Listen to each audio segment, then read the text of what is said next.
समय में आपका स्वागत है। मैं हूं संजना। आइए नजर डालते हैं ताजा तरीन सुर्खियों पर।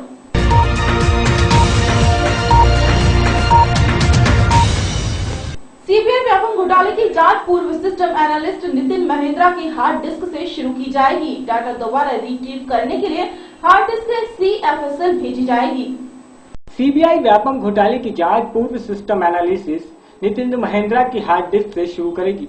डाटा दोबारा रिकवर करने के लिए हार्ड डिस्क CFSL भेजी जाएगी, जिससे यह पता चल सकेगा कि विशल ब्लोअर प्रशांत पांडे की एक्सेल शीट असली है या STF की जांच का केंद्र रही एक्सेल शीट।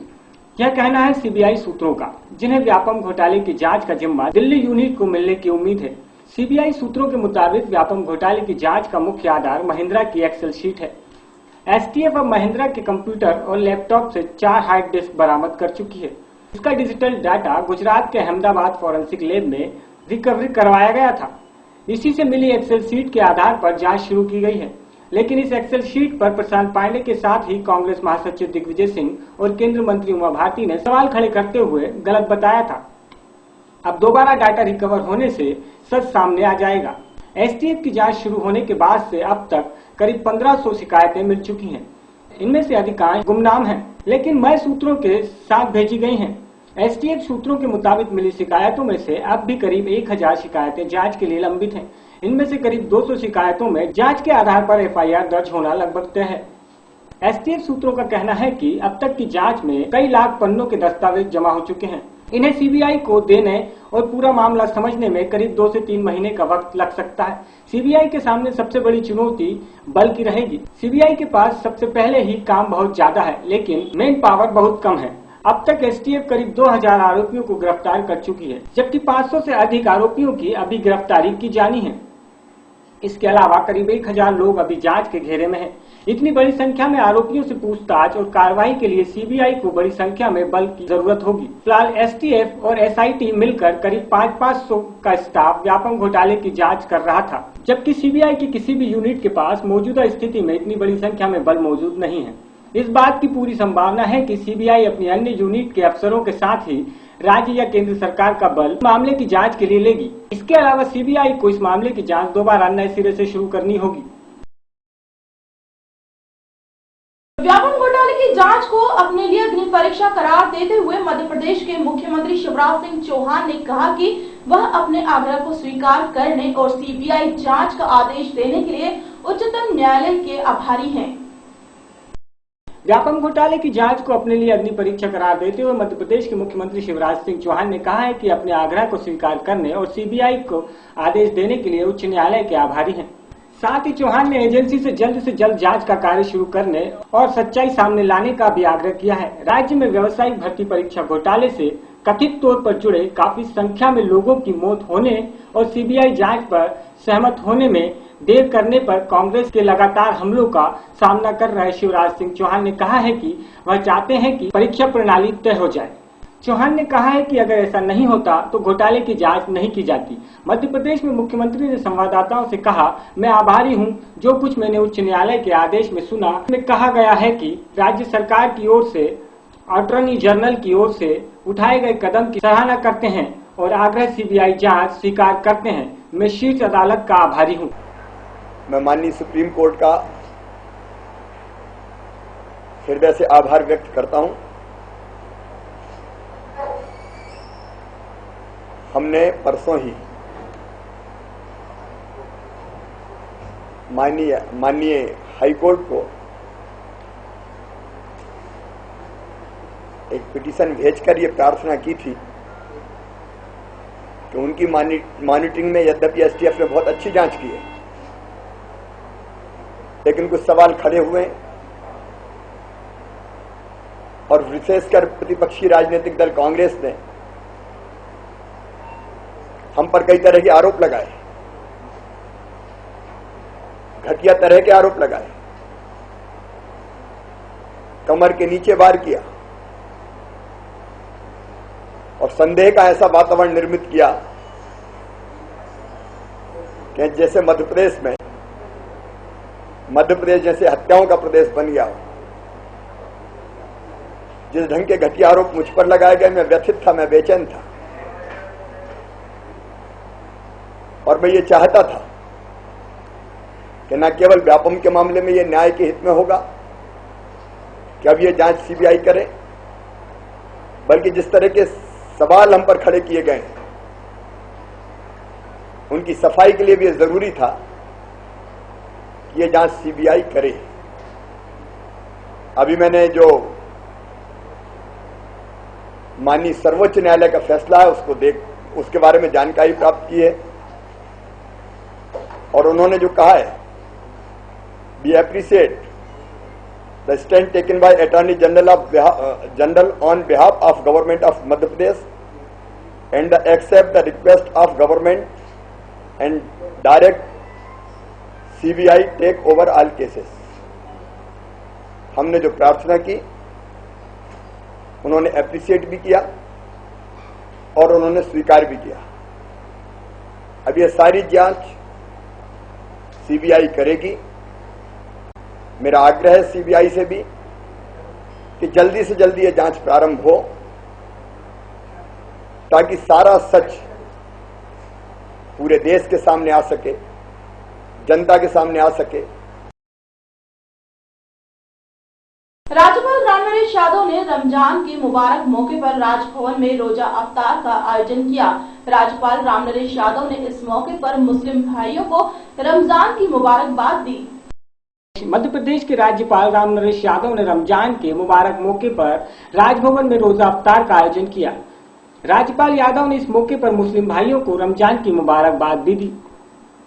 रोजा अफ्तार में गृह मंत्री बाबूलाल गौर, वक्फ बोर्ड कमेटी के चेयरमैन शौकत मोहम्मद खान, नायब शहर काजी बाबर हुसैन, पुलिस महानिदेशक सुरेंद्र सिंह, अंतर्राष्ट्रीय शायर मंजर भोपाली, विभिन्न विश्वविद्यालय के कुलपति, विभिन्न धर्म के गुरु, प्रशासन एवं पुलिस के वरिष्ठ अधिकारी, राजनीतिक दलों के पदाधिकारी, पत्रकार गण।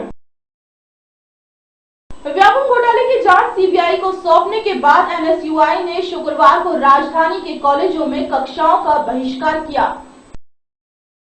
व्यापम घोटाले की जांच सीबीआई को सौंपने के बाद एनएसयूआई ने शुक्रवार को राजधानी के कॉलेजों में कक्षाओं का बहिष्कार किया। एनएसयूआई अब मुख्यमंत्री के इस्तीफे की मांग कर रही है। शुक्रवार को एनएसयूआई कार्यकर्ताओं ने ढेर कॉलेज, बीएचएस सहित कई निजी कॉलेजों में पहुंचे। एनएसयूआई से जुड़े छात्रों ने कॉलेज आ रहे स्टूडेंटों से कक्षाओं का बहिष्कार करने की गुजारिश की। इसके साथ ही कॉलेज के बाहर एनएसयूआई के कार्यकर्ताओं ने प्रदर्शन भी किया और शिवराज सरकार के खिलाफ नारेबाजी भी की।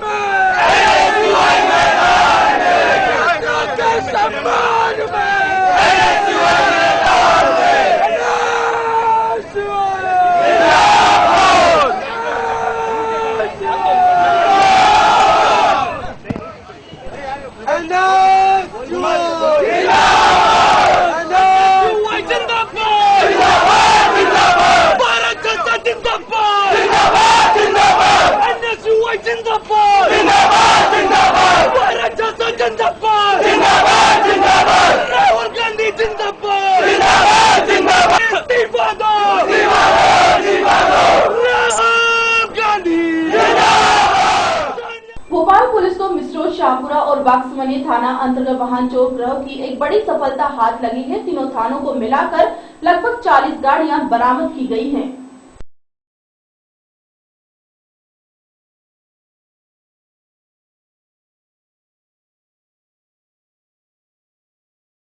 टू व्हीलर रिकवर किया है मिसरोद संभाग की थानों ने मिलके, जिसमें मिसरोद थाने में 27 गाड़ी मिली है, जो एक सुरेश ठाकुर, एक गोलू गुर्जर, ये जिनके कोई पुराना रिकॉर्ड नहीं है, ये 11 मील में चेकिंग के दौरान पकड़ा गए थे, जिनके हाथ से करीब 27 गाड़ी मिला है। दूसरा जो है 14 साल के 8वीं कक्षा के लड़का है साइमन चाको और एक एजाज, इनसे भी लगभग 10-12 गाड़ियाँ मिली है। आशिमा माल के आसपास ये लोग चोरी करते थे, मास्टर की वगैरह जो यूज़ करके गाड़ियों को उधर से उधर कराते थे, तो ये ग्रुप भी पकड़ा गया है। और शाहपुरा थाने का 6 गाड़ी मिला है, जिसमें एक अजय वांगड़े और एक विजय कोटारे, जिनका पुराना रिकॉर्ड है। चेन स्नैचिंग में ये लोग 2 महीने पहले गिरफ्तार हो चुके थे, अभी जमानत में निकले थे। उनने 6 गाड़ियाँ उसी मतलब लास्ट 2-3 हफ्ते में इनने जो चोरी की थी वो बरामद की है हम लोगों ने। और तीसरा जो है बागसवनिया की थाने की कार्रवाई है, गोविंद गारू, जो पाकसवलिया थाने की हिस्ट्री शीटर है, जिसके बहुत सारे नकबजनी और वाहन चोरी की रिकॉर्ड है, उनसे भी 5 गाड़ियाँ बरामद की है। तो कुल मिला के 38 गाड़ियाँ मिसरौद संभाग की कल रिकवर हुआ है।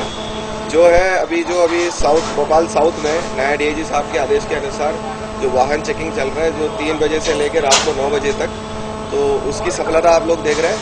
तो पुलिस ज़्यादा मात्रा में जो स्ट्रैटेजिक लोकेशंस में अच्छे खासे वाहन चेकिंग चल रहे हैं, उसके नतीजा आने वाले दिनों में आपको दिखाई देगा। तकरीबन 20 दिनों बाद शुरू हुआ बारिश का सिलसिला शुक्रवार को भी जारी रहा। राजधानी भोपाल और आसपास के इलाकों में भी अच्छी बारिश हुई। वहीं मध्य प्रदेश के पूर्वी हिस्सों में झमाझम बारिश के आसार हैं। तकरीबन 20 दिनों बाद शुरू हुआ बारिश का सिलसिला शुक्रवार को भी जारी रहा। राजधानी भोपाल और आसपास के इलाकों में अच्छी बारिश की संभावना है। वहीं मध्य प्रदेश के पूर्वी हिस्सों में झमाझम बारिश के आसार हैं।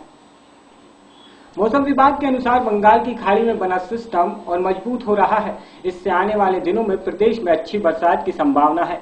बंगाल की खाड़ी में बना सिस्टम अभी पश्चिम बंगाल, बिहार, झारखंड में है। सिस्टम आगे तो नहीं बढ़ रहा, लेकिन मजबूत होता जा रहा है। 1-2 दिन में यह सिस्टम डिप्रेशन में बदल सकता है। मध्य प्रदेश के उत्तर में एक ऊपरी हवा का चक्रवात बना हुआ है। यह चक्रवात बंगाल की खाड़ी में बने सिस्टम को अपनी तरफ खींचेगा, जिससे प्रदेश में बारिश होगी। शुक्रवार को जबलपुर, शहडोल सहित प्रदेश के पूर्वी क्षेत्रों में अच्छी बारिश हुई। भोपाल, होशंगाबाद संभाग के ज्यादातर इलाकों में हल्की से मध्य बारिश हुई। वहीं उज्जैन, इंदौर में कुछ स्थानों पर पानी गिरने की संभावना बनी हुई थी। झाबुआ, बड़वानी, धार में बेहद कम बारिश हुई। वेश्यावृत्ति को कानूनी मान्यता देने की मांग उठाने पर चर्चा में आई हरियाणा महिला आयोग की उपाध्यक्ष सुमन दहिया अपनी बात पर कायम है। वेश्यावृत्ति को कानूनी मान्यता देने की मांग उठाने पर चर्चा में आई हरियाणा महिला आयोग की उपाध्यक्ष सुमन दहिया अपनी बात पर कायम है। दहिया ने अपनी मांग को जोरदार तरीके से उठाते हुए पीएम नरेंद्र मोदी, हरियाणा के राज्यपाल कप्तान सिंह सोलंकी, सीएम मोहन लाल और राष्ट्रीय महिला आयोग के अध्यक्ष को पत्र लिख कानूनी वैधता पर विचार करने की गुहार लगाई है। उन्होंने पत्र के साथ हाल ही में महिलाओं के साथ हुए दुष्कर्म, वीडियोग्राफी व पुलिस की बर्बरता के मामले को भी उठाया है। पेशे से वकील दहिया ने प्रधानमंत्री को भेजे पत्र में लिखा है कि प्रदेश में वेश्यावृत्ति बढ़ रही है। इससे पहले कि ये कई औरतों और लड़कियों का जीवन बर्बाद कर ले, इस दिशा में ठोस कदम उठाने की जरूरत है। दहिया का मानना है कि वेश्यावृत्ति को कानूनी मान्यता मिलने से इस पेशे में मजबूरी में आने वाली महिलाओं को तंग नहीं किया जाएगा। उन्होंने जिक्र किया है कि धर्म परिवर्तन कर महिलाओं को अरब देशों में वेश्यावृत्ति के लिए भेजा जा रहा है।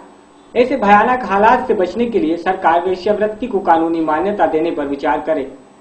अहम बात यह भी है कि हरियाणा में महिलाओं के अधिकारों के लिए सक्रिय आयोग की उपाध्यक्षा सुमन दहिया काफी पहले से वेश्यावृत्ति को वैध दर्जा दिलाने की बात कहती रही हैं। मौसम ने ली एक बार फिर करवट और उमस भरे दिनों को कहा अलविदा। तेज बारिश से लोगों को मिली उमस से राहत। मौसम ने ली एक बार फिर करवट और उमस भरे दिन को कहा अलविदा। तेज बारिश से लोगों को मिली उमस से राहत। पहली बारिश से नगर पालिका प्रशासन ने कोई सबक नहीं लिया। मौसम की दूसरी बारिश में शहर फिर से तालाब बना और खोल दी नगर पालिका की पोल। शहर के सभी तिराहे, चौराहों पर भरा बरसात का पानी भर जाने के कारण यातायात हुआ अस्त व्यस्त। लोगों को करना पड़ रहा है परेशानियों का सामना। प्रशासन नहीं दे रहा है इनकी तरफ कोई भी ध्यान। अब देखना यह है कि प्रशासन क्या कार्रवाई करता है या लोग परेशान ही होते रहेंगे। आगरा से मुकेश तिवारी की रिपोर्ट।